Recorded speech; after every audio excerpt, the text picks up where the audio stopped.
Okay, welcome back to another Photoshop gym, guys. It's been a while, but we're putting out one of our training videos we did here at DYS, Department of Youth Services. This is the latest hour that we did with Jackie Castillo, um, which we were doing some rim light techniques. As you can see, there's a glow around her hair. She's holding a mic, and we have the effects here. The lead singer, which is a new technique that I'm liking, is having the effect of a light going around an object. Right. Details is what comes, but we're gonna show how we cut her out, so you can use your own imagination and create your stuff as well. Now, this is the original picture of Jackie. As you can see, this one is a little bit darker compared to here in Photoshop. We managed to lit up her skin. So let's dive right into it. Now, what I went ahead and did is just change the size of Jackie's picture. Remember, I want to be looking at perspective, so that we can make objects blend. So the technique I'm going to be using today is channels to cut out Jackie from the background, and we're going to be going into that quickly. If you look up here on your right corner, you'll see channels. This displays the red, the green, and the blue channel. So what you want to work on is the one that has the most contrast, which is more details. In this case, it will be, let's try the blue channel. So what I'm gonna do is make a copy of the blue channel, and I'm gonna name it selection. This is one of the most easiest way to cut out a subject from the background. And I'm gonna hold controller command and press the letter I, which is gonna invert Jackie's selection. Notice everything here is white, which is fine because white is what is gonna be selected. Dark is what is not gonna be selected. So I'm gonna go to image adjustment. I'm gonna go to levels, and I'm gonna try to take out the background. If I move the arrow, I'm gonna try to take out some of the background, so we can help prepare Photoshop to know more or less that we want to isolate just Jackie's selection, and getting rid of the background. So it doesn't have to be perfect. This is pretty much the best we can put it. And I'm gonna get my brush tool, and I'm gonna paint white over her hair and her face. Now you might see this and say, man, I don't know what's going on, this thing doesn't look right. We're preparing for the shop to give us a nice selection. So I'm gonna change the brush hardness by adjusting it here to about semi-hard. The reason why, if I have too much soft edge, it might bleed some of the background back into the selection, which we don't want. We want to get it as clear as we can, right? So this is where it takes time. We want to go around the little edges, try to preserve the little details in Jackie's hair. And this is why graphic art design takes patience, but when you finish with your finishing stuff, it is always a wow, right? That is what you want to leave in people's minds, like, man, how did they do that?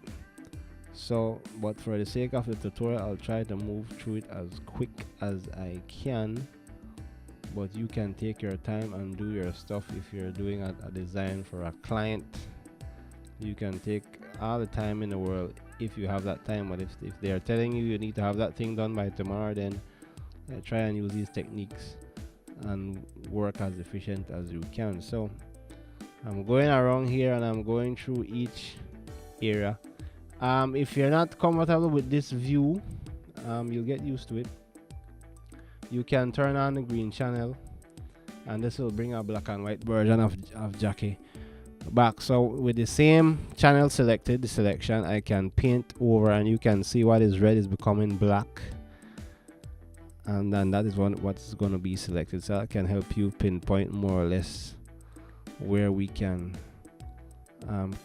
get our details and make our more precise selection, right? So I'm just painting, basically painting her back in.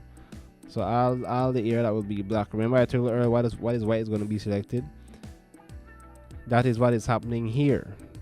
But when I turn on the green channel, you're just seeing the green channel itself, so it gives you the impression that everything is going back black, but we're still doing the same thing, painting white. It's just like we're putting on a different tint glasses and we're seeing things different, but that's not to say that the color has changed, but you get the idea.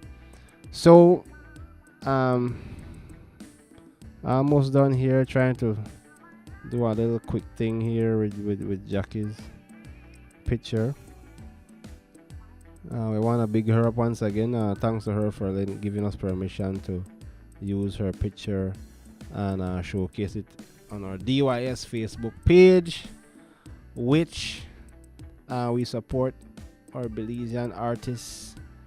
We want to encourage all the talented young youths coming up in music to be a part of DYS as well.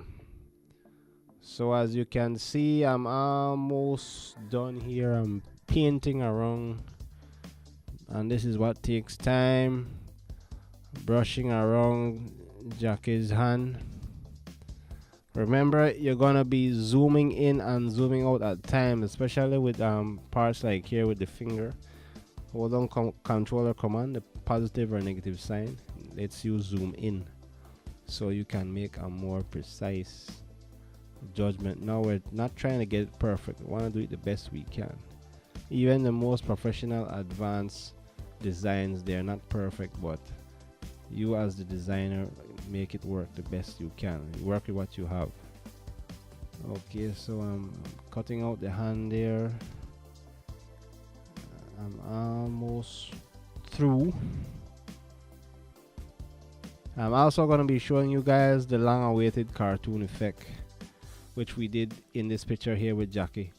You'll see a little more grunge detail and whatnot, and also rim lighting. So while I'm brushing her out here, rim light is what gives the effect that you're in an environment. You'll see the highlights around the edges of the skin, or if you watch movies, maybe there's a scene somebody sitting in a chair and the room is dark, the light is coming from the ceiling. You'll see those highlight shines around the edges of the hair. Those are what you call rim light. And if you look here on this art, you'll see right by here it has a glow. Even around the mic is rim light. So that is a very awesome effect to learn, and technique to give your work even more of a standout. Just let me enlarge my brush a little bit and quickly go through this, because I don't want to take too long and bore you guys, right? Trying to move the quickest I can in Photoshop, but you guys know it takes time. So if you see any spills or leaks, ignore it. This is for the sake of the tutorial. I'm not gonna mess around with the hair much. Let me zoom back out. So more or less, once we're satisfied with the selection we have with our subject, we simply hold Command and Control and click, and there we have a selection around Jackie. So I can turn that off, turn on back all channels, and I go down here and click on my mask tool, and there you go. I've cut out Jackie. Now it's not perfect, it won't come out perfect every time, but you can work on the refining of it, right? Let me zoom in. Okay, just let me brush out these little spills.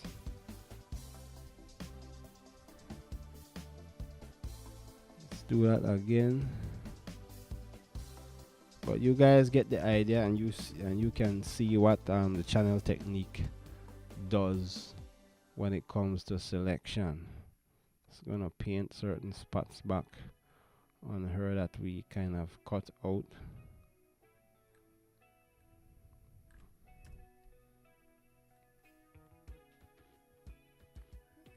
Now, as a graphic designer, I always try to use your imagination on how and what you're gonna be using in compositing your scene, right? Because you're making a scene every time you're doing something in Photoshop, you're creating a space. So, so I'm gonna start off by bringing in my gray background, which I already did, and I'm gonna bring in my PNG file, which is this yellow sports car. Now, if you take a look on Jackie's clothes and the car is a little bit too oversaturated. So we gotta adjust that, right? These are the things we gotta be looking for. I'm gonna go to image adjustment levels, and I'm gonna slightly, let's take down the shadow just a bit, and also desaturate it by removing the intensity of the colors to maybe about, let's say about there.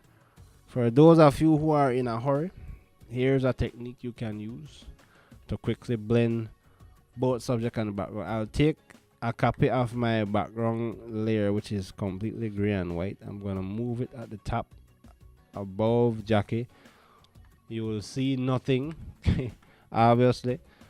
So I'll go on blur, I'm gonna go on average, which flattens out the image into pixels, and I can switch it to color, and here I have a black and white image. But if I reduce the opacity down to about 10%, there you can see off and on, it's blending everything with the background. So that's a great starting point. I also have another PNG file, which is the Joker, of course, and I have some with there's some money flying around.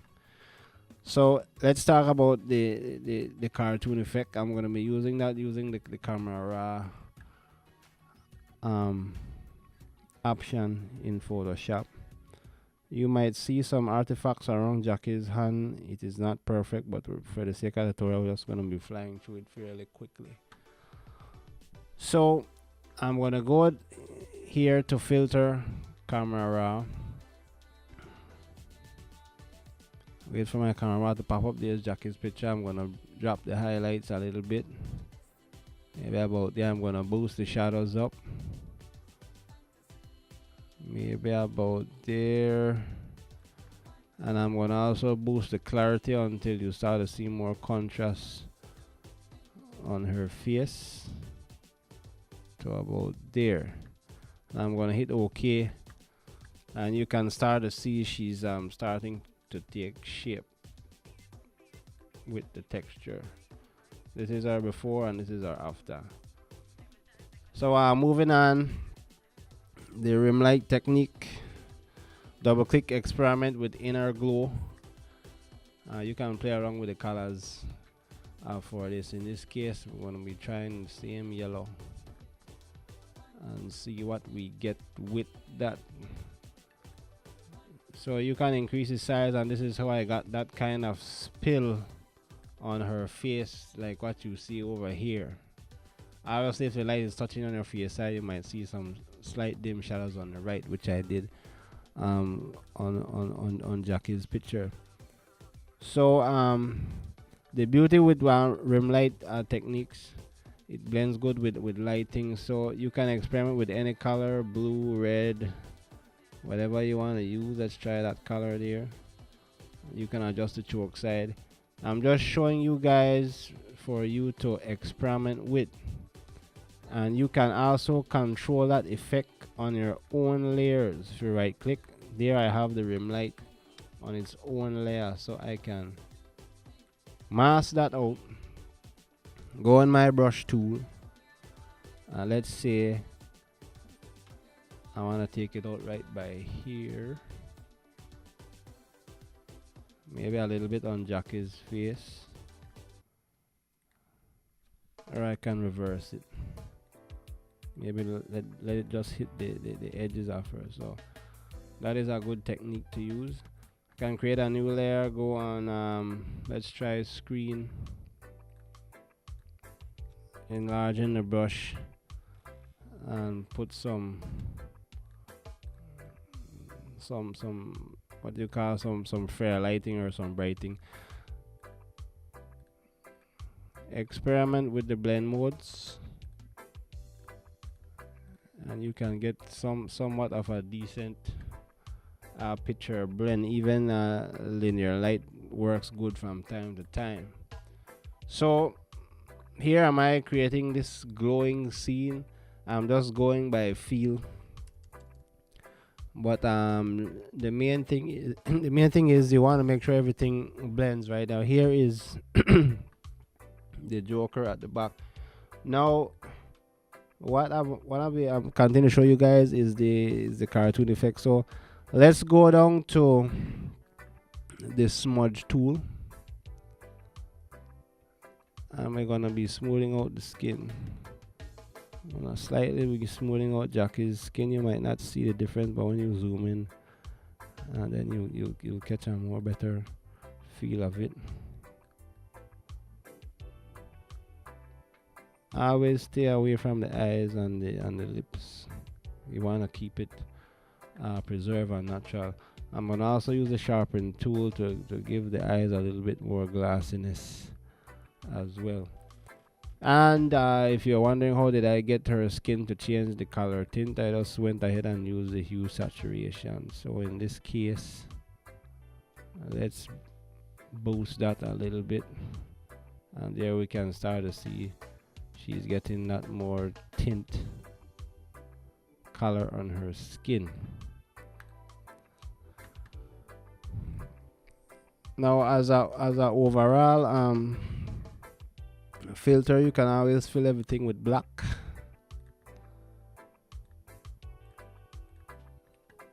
And use your ellipse tool, which I've taught you guys already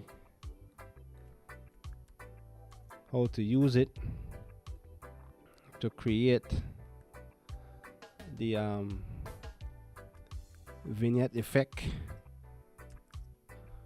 or you can just mask it with your brush tool.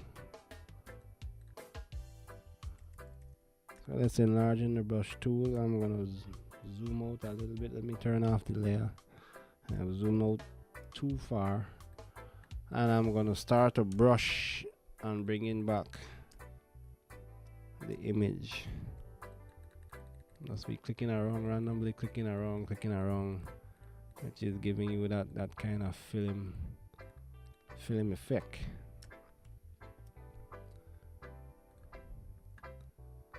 So let me just glow everything here. Experiment with your layers, guys. I'm gonna stop there. I'm just showing you the simple basics of what your layers and these modes can do. If you take your time and see what each thing does, you can create something out of nothing.